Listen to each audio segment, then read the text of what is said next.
मेरे पर्स में डाल दीजिए, मैं आपकी तन्हाई में जान डालूं। हाँ तो प्यारिओ की हाल है तुहाडा। मैं तुहाडे नाल अदनान ते अज तुहाडे लिए एक इहो जिहा वाक़या लैके आए हैं कि जिहदे विच तुहानूं बाबरा शरीफ दा सैट ते होने वाला इहो जिहा वाक़या सुनावांगे कि तुसीं हैरान रह जाओगे कि किस तरह 1977 च बाबरा शरीफ दी जिहड़ी आकड़ सी ना ਉਹ एक छोटे ਜਿਹੇ फिल्म डायरैक्टर ने भन दित्ती।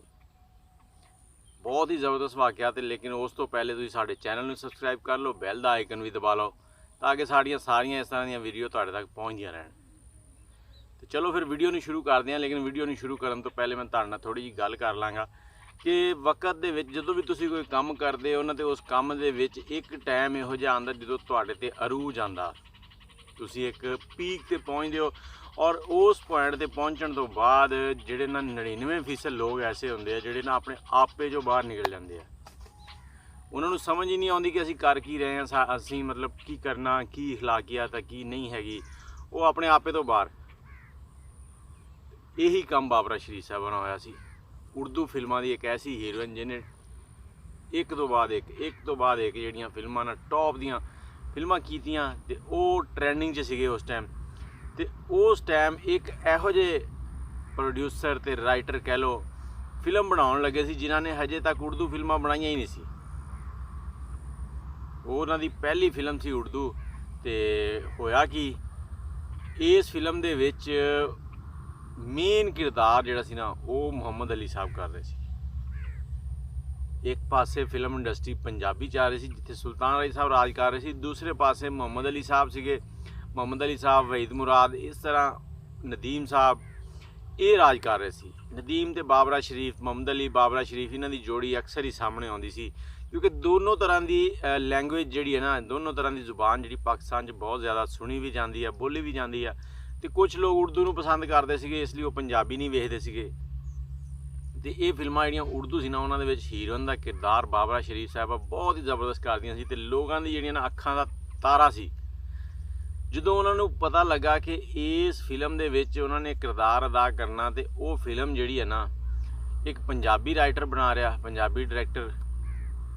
हालांकि वो डायरैक्टर 1975 दे विच 1972 च बहुत ही ज़बरदस्त किस्म दी फिल्मां दे चुकिया सी जिहदे विच मौला जट, वैशी जट ते उस राइटर ने थोड़ा चिर पहले जिहड़ी एक वीडियो बनाई है, फिल्म बनाई है the legend of Maula Jatt, Kinni top ते गई है। तो पहलियां फिल्मां भी अपने दौर दे विच टॉप दियां फिल्मां रहियां। अच्छा, मेन करैक्टर जिहड़ा हीरो दा सी ओहदे विच सीगा मुहम्मद अली साहब दा। मुहम्मद अली साहब बहुत ही ये कह लो कि मंझे हुए जिहड़े सी ना, जिन्हां नूं कहंदे चमके हुए अदाकार सी। उन्हां दी अदाकारी बहुत ही लाजवाब सी ते लोग बहुत शौक नाल वेखदे सी। वो जो सैट ते आउंदे सी ना ते लोग उन्हां नूं फिल्म तो इलावा सैट ते वेखण लई बहुत शौक नाल जांदे सी।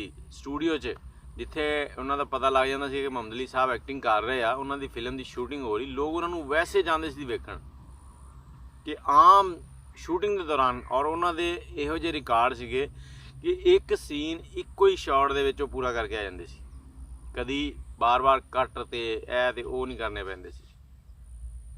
मुहम्मद अली साहब इहदे च मेन करैक्टर कर रहे ने ते ओह जदों राइटर प्रोड्यूसर उन्हां नूं पता लगा कि बाबरा शरीफ कह रही है कि मैं इस फिल्म च काम नहीं करना, उन्होंने समझाया लेकिन वो कहती नहीं मैं नहीं करना काम, मैं अपनी वैल्यू घटानी है।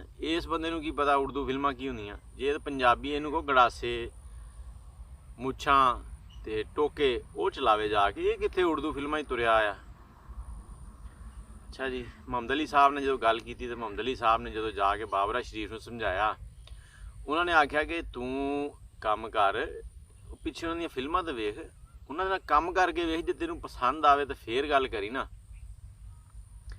इसे सनाह दे विच बाबरा शरीफ ने हाँ करती, लेकिन उसकी शर्त यह सी कि एक दो स्क्रिप्ट जिहड़े वो करेगी, अगर उन्होंने काम चंगा लगा तो फिर फिल्म मुकम्मल करेगी, नहीं तो फिल्म छड्ड देगी।